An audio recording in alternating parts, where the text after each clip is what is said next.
Sunday evening, I took over for Ryan doing a mock draft for the Kansas City Chiefs on RGR Football. You guys joined me. You saw that there were 10 tackles that went off the board before the Chiefs picked at 32. Last year, when they had the draft in Kansas City, the Chiefs stayed on the board and didn't move. They did try, but they were stuck at 32, and they drafted Felix Anudike-Uzomah, who I still have a lot of faith in as a player. There's a good shot in 2024, in a couple of weeks, that the Chiefs are once again at pick 32. Now, I don't think 10 tackles are going to go off the board, and that does have some really more of a feel kind of thing. If you like Jordan Morgan or Graham Barton to play tackle, they have that flexibility, but I have them both on the inside. This just goes to show that this could be the year the Chiefs have to draft a tackle in the first round. Earlier in the offseason, I broke down Troy Fautanu, who, in my opinion, now the Chiefs would have to trade up to get to.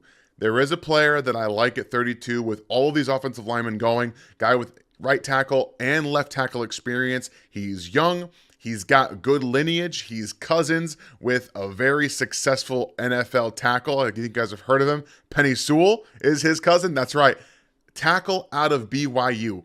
Kingsley Suamataia. He played right tackle and left tackle. We are going to break him down today on the RGR Football channel. My name is Daniel Harms, senior film analyst here. And like I said, we are going to walk through one of the younger up-and-coming players in this draft at tackle and why I believe that if he's there at 32, the Chiefs are going to be hard-pressed not to take him. So let's start off with the basics here. First of all, if you guys are new to the channel, hit that sub button and become a member of Rogue Nation right now. And then allow me to walk you through Kingsley Suamataia's film and earn a like from you guys. So like I said, let's start with the basics. He measured in at the combine, 6'5", 326, and 34 and a quarter inch arms and over 10-inch hands. So this is a big tackle. He can play both right and left tackle. One of the things that I had written down in his evaluation process was about his play strength. He doesn't show up a ton all the time, but he did have 31 reps on the bench press. Didn't test, out the gym, 28 in the vert, which is the same as Joe Alt, 9.2 in the broad, which is better than a lot of the tackles that are going to go, or have been talking about going in the first round or the second round. So, 5'4", 5.04 in the 40-yard dash with a 1.74, 10-yard split.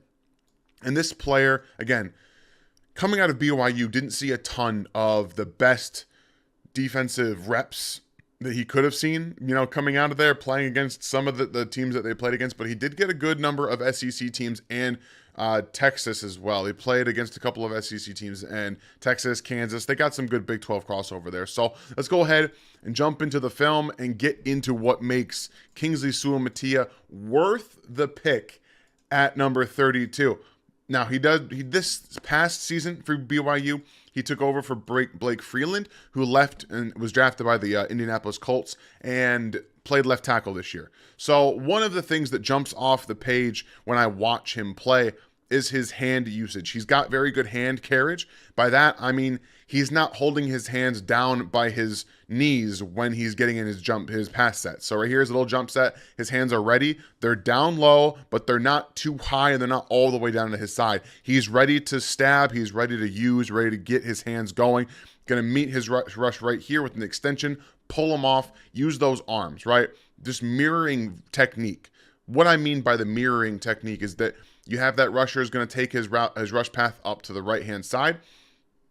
And like I said, his hands, you got good hand carriage here. They're not too low. This does have a tendency to get low at times. He also does what I like to call the scoop, where you have your hands here up where they are for him, and then he will lower them and get underneath the player. I think that is prime and ready for a defensive player to just kind of swat his arms away and get going. But he's got good hand carriage here. And then the mirroring, he's going to use his lateral agility to get down here with that rusher on the path right here. He's going to aim for the chest, hands underneath, and then he's going to extend right there. You have the rusher try to, chop his arms down, but you see that he's not just engaged still. He's fighting. Their hands go to the outside. Now he leans a little bit to the shoulder, disengages. He moves with him left. He moves with him right. And that's what I mean by mirroring. Your feet, your footwork, your body language, your body control all go with that rusher. So here again, a good jab, extension, keeps with that rusher, sees the spin move come around, and he's already moving towards the inside. So really good technique, I think, from him in terms of the mirroring ability that he has. And the footwork, the lateral footwork, I think is good enough to be able to play at the NFL level, left or right tackle. And it will really depend on where he lands and what teams really want from him. But here he is against Kansas. And again, once again, we see a little bit of his re-anchoring ability. I will say I'd like to see more of the 2-foot hop that we see patented in the NFL, is where you take both your feet, you jump for a second, and then when they land back on the ground, they re-anchor and you can redistribute your weight and take over that position. He's more of a 1-2 step really quickly. So he's going to get met with the hands to the chest, and then you're going to see him re-anchor with his feet down here just really quickly. So there's the hand carriage, what I'm talking about. Does get low at times, but when they're low, it's harder for him to just jab, right? We want to see hands up and ready to be able to jab inside, jab outside, depending on where they go. And then here he gets kind of pushed backwards a little bit, but then he does get those feet down and in and re-anchor. Like I said, I would like to see him get more of both feet up and down right here. Like they're quick, they're sidesteppy, they're snappy. It gets him back in that re-anchoring position, but I would like to see them be a little bit more of the hop. So we got hand position right here underneath. That's fine. And one of the other things that I'm going to talk about is his hip opening up. He does have a tendency to open his hips prematurely. And what that does is it invites inside counters, which we'll get to in a little bit here. But technique there to re-anchor, to re-get those hands firing, moving all over the place, I think is really good when you have those guys that use speed to power right here. He gets met in the chest with a little bit of extension. It gets pushed back, relocates that right hand underneath, and then resets himself. So he's got the functional athleticism, recovery athleticism to be able to play wherever he is needed to on the offensive line. I think he has a lot of versatility as well. This is one of the reps that I just wanted to showcase from Kingsley from the Senior Bowl. This was a lot of fun to watch. I believe he had overall a good performance. Day 3 wasn't his friend, but here he is with a little knife technique. He's going to knife his hands in there and then just slice it down. Boom. There that defensive player goes. Like, that's the kind of stuff that I like to see. He does use his hands very well. He has a lot of different tools. He can jab with his right. He can jab with his left. I would prefer if he jabbed more with his outside hand, but the main thing to take away from this rep here is the body lean and the body feel, weight positioning right here. So he sees that little bit of lean, and then he just swats that hand down and then extends right there at the end. And I really like that type of play from a tackle with a different tool bag, using your hands properly, showcasing that you can not just snatch guys like we see them extend and then bring down. I see where your body is. Your body lean is coming out towards me, and I'm just going to take it away from you and put you in the ground. Then he's a really good athlete in space. Like I said, I don't think he tested as well as he could have at the combine, but he showed his movement skills on the field. And right here, we're going to see him do the exact same thing. And when he gets out there, guys, you might want to watch out. He is going to lay somebody out. He is looking to knock players down. And when you see this little hop right here, the little boom, little jump out of the way, I like the little jump right there. It's one of my favorite things about Kingsley is that he's a really good athlete. He's a really good space mover. And while it's not easy to line up those blocks in the second level, in the third level, right here, he does a nice job keeping his head on the swivel, seeing if that guy's going to get out, and then taking this player out to the dinner, just into the ground. I love that, getting a little bit of dirt in there. And what he's really known for, from watching his tape, finally getting more All-22, is that he does want to finish wherever it is, whether it's the run game, whether it's in the pass game. If he can find a way to get you on the ground, that's what he wants to do. I really love the way he looks to demolish guys and play with that finishing technique. What that brings to is the times that he can improve, okay? I think that his eyes, for the most part, are pretty good in pass protection, but this is where he could use a little bit of a tool, retooling position. So we know that teams love to stunt, and a lot of teams in the higher ups in the SEC and the Big Ten, going into the NFL, they like to stunt, right? And that just means it's a little bit of a delay. You always see a little bit of a delay from the stunter, or the guy that's going to loop around and come back into this gap. So if we watch Kingsley's eyes, we can see exactly where he's looking. They're going to move down here a little bit. He's going to keep his eyes on this edge rusher. You got to use your peripheral vision a little bit better there. He gets upended there by not expecting the stunter to come down.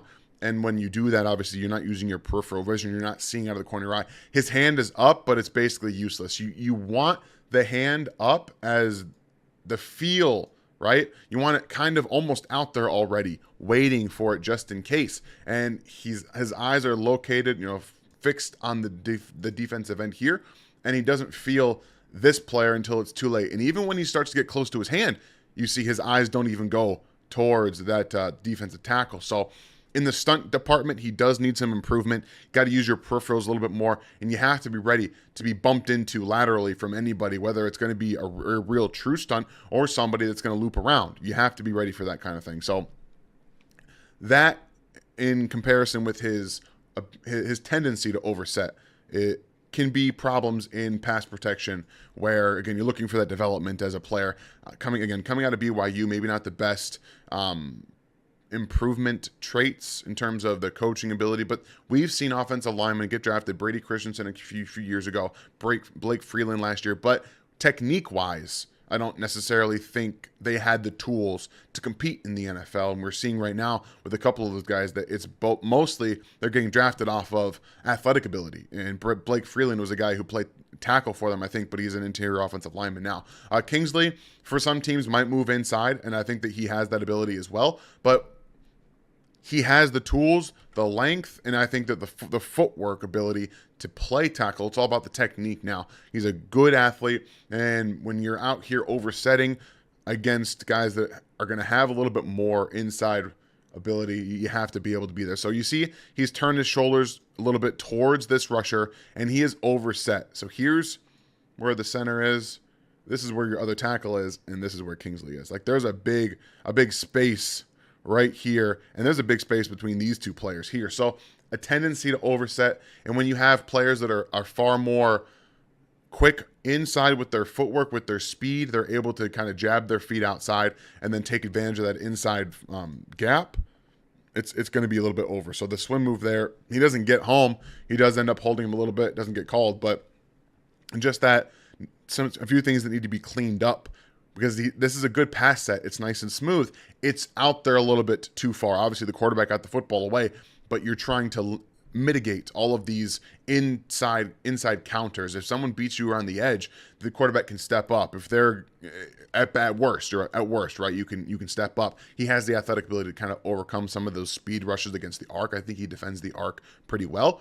Got to get toned down on that jump set a little bit, just not get the foot all the way out there. That would be nice to see. But I think he's got recovery athleticism. You see right here, it's a good pass set. He jumps out again, a little bit of an overset, but his hands are moving, always moving. He's looking to reestablish. So again, this is the fine 45 degree set for me, and the footwork is good. Hands are ready. Engage. He does have a tendency sometimes, like I say, I've said tendency a lot, but it is, when we're watching some of these players, it is more of a doesn't happen all the time kind of thing, but he will get hit in the chest, and that's where you see his shoulder slide there. Let that defensive end fall through a little bit, and then he recovered himself, got his feet under him, and started going back with him. That's the recovery athleticism that I'm talking about. When you're able to reset yourself, reset your shoulders, let him come through a little bit, and he tried to lower his left shoulder and let that defensive end fall through and push him off. So right here at the apex of the rush, he meets right here, that shoulder goes back, right? He's trying to push him to the ground. The defensive end rushes up through, and then he stops, resets his feet, and he gets back in there when he continues to hand fight. That's the recovery athleticism. That's the second kind of innate ability to think within the pass rush rep of different ways to win or different ways to get this play to the ground and take him out of the play. That's one of the reasons that I really like Kingsley. I think he's a toolsy player, mentally tough player that doesn't get down on himself. He's always looking to get better, I think. And as a redshirt sophomore, he redshirted at Oregon and played 2 years at BYU two different starting positions. I think that he offers a lot here from a versatility standpoint, an upside standpoint, and the way he's going to be able to come into the NFL as, I think, a ready-made pass protector. Like I said, we have some of those technical issues to work on, and maybe he doesn't start right away, which is fine. Maybe ready-made is a little bit too rich for him because, again, playing right tackle, left tackle, you don't have sustained success one place. But I do think that he's a player that has not even just a ton of upside, but elite level upside, like an elite left tackle with his ability, physicality, and his ability, and his athletic ability, where we're seeing him now run a little bit of zone. BYU plays predominantly a lot of zone. That's where they come from. But last year they added a lot more counter. Maybe it was before that as well, but they were getting Kingsley in space and, pulling him around. There was a couple touchdowns that they scored off of running counter and running it off of Kingsley's butt right there. And then this is just a good zone block. You got to get in front of this player here. So you have to have good get off to be able to get on that inside shoulder and then let the running back make a decision based off of that. So right there, good block. Press off a little bit from Austin Booker, and then he gets underneath right here. His pad level can be a little high, and that's something that I'd like to see him work on as well. But he gets the job done. When you find guys that just get the job done, I think that that's really valuable, especially when they have as much upside as Kingsley does. So there, he fits right in Kansas City with a zone scheme, but he also has that experience playing with the counters, more power as well. I think that might be an area that he can not just improve upon, but get really good at, because he's such a good puller. You can use him in so many different ways in all these different facets. This was a really fun matchup between him and Byron Murphy, not Byron Young. There's so many Byrons that to come out, and Byron Murphy is one of the best defensive players in this entire draft, if not the best defensive player in this draft. And this is, like I said, it's a fun rep. You're going to see that outside jab step to the inside counter, and he eventually does get beat. But one of the things that I'm really looking at this specific rep is how quickly does he get beat? Because coming across his face right there, I won't say that he got beat immediately. So we have the jab and then the loop around here into the B gap. But how long between the time the ball is snapped and the ball is released? It's 4+ seconds. So I think he did his job, obviously, with his arm up there and Murphy trying to rip under. We've seen that be the case a lot of times with these rushers when they're trying to rip underneath like this. You're not going to get called holding because it's not a hold. It's the defensive player putting himself in this position. So nice job here from Kingsley just to slow him down. He does get beat inside here, but he's going to move with him. He's not going to hold him. He's not going to do anything else. He just slows him down, right? And then lets him go, because he understands that, one, the ball's got to come out, and I can't do anything else in this position, so I'm not going to make it worse. I like this rep because, yes, he does lose the totality of it to a quicker player, but he slows the rusher down enough to let the quarterback do something. Obviously, he just stands in the pocket and then nearly throws an interception, as Kendon Slovis usually does. But if this is a Patrick Mahomes or Josh Allen right here, they're going to be able to see, okay, feel the pressure. I'm going to come back here with my running back picking up this block here. So you can use that to your advantage. So that's why I really wanted to show this play, because I think it accurately shows that he's a smart player. And he didn't hold the guy right there when he probably could have, and pushed him down, pushed him in the lower back. We've seen that happen as well. So I really did. I thought that was a good showcase for Kingsley Suamataia. His vertical reps can be lazy, in my opinion. He's got good footwork in his 45 and in his jump, but every now and then you'll see him get more vertical. Slow foot out here, he's kind of guessing which player is going to come, if it's going to be the defensive player, so his left foot doesn't get nearly deep enough, wide enough for it to be a jump, and then he just goes almost vertically back.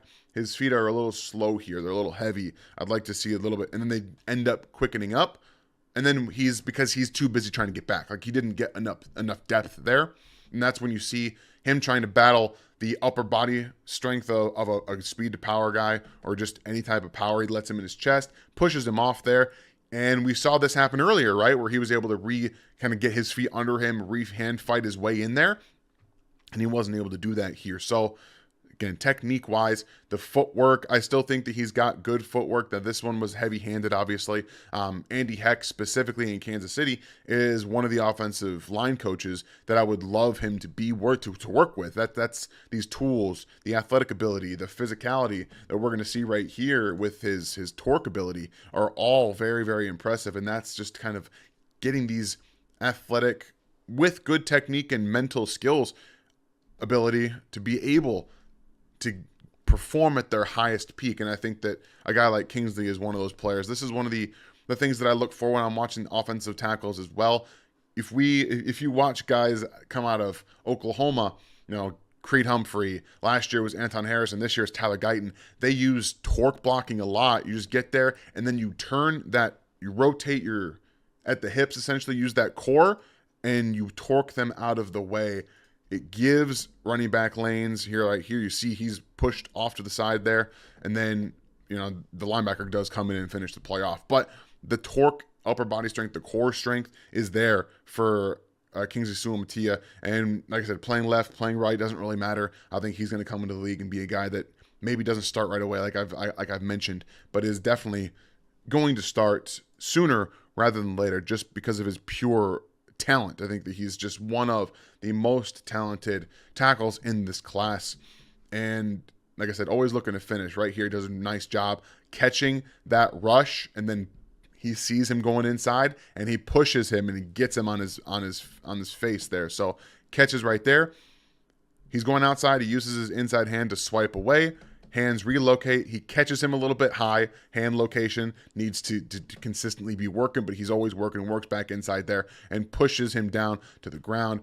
That's another one of those mirroring techniques I'm talking about. So he's going to work his feet outside here, get out, get down, and then he's going to work left to right and move with the rusher while keeping him in front of him and not getting too over his skis. So yeah, he turned his shoulders a little bit too much right here. Then you see he disengaged his hands, get his hands back up, reworked him down, and then threw him to the ground. So there's a lot to work with from Kingsley Sewell-Mattia's standpoint. Big, long arms. He is a physical kind of guy where maybe he's not a Talise Fuaga. Not everybody is. You don't have those ready-made road graders all the time. But he is physical in the run game. He does try to finish blocks. I think drive blocks, he can really get on a block and to continue. His hand location is where he will tend to fall off blocks. But I think that everything that I'm trying to showcase here, the athletic ability, getting him in space, utilizing his mirroring technique, using his length a little bit better, keep his hands a little bit more upright, and then start to jab a little bit better, mix in some more of those knife moves that we saw from the Senior Bowl practice. All of the tools are there. Every single tool you could possibly want from an offensive tackle in the league, I think he has, paired with him being an excellent athlete and in space. You can pull him, you can use screens. They did a lot of that at BYU as well. So he's just got a natural feel for space, and he's pretty quick getting down the field. I like to see him running after defensive backs and just kind of mowing them down when he gets the opportunity. So Kingsley Sewell-Mattia at 32 for the Kansas City Chiefs, I think would be a pick you almost have to make, considering how the drop-off at left tackle type players is in this draft. And if you guys, again, go back to the Sunday video, where that's a very realistic possibility of where we see all those different offensive linemen go and they're running out. They might have to trade up to get somebody, or like I said, I don't think we're going to see 10 go, but we could. And I think Kingsley is one of the guys that will be there at the end of the first round to be able to take advantage of and get him in a Kansas City area where they can mold him. Maybe, again, I know you don't want to hear this, but you bring back Donovan Smith for a year, or if they believe in Wanya Morris enough to get him out there for a little bit, I still tend to lean towards the veteran starting, and then either Wanya Morris or Kingsley Sewell-Mattia comes in, and then you just play your best five.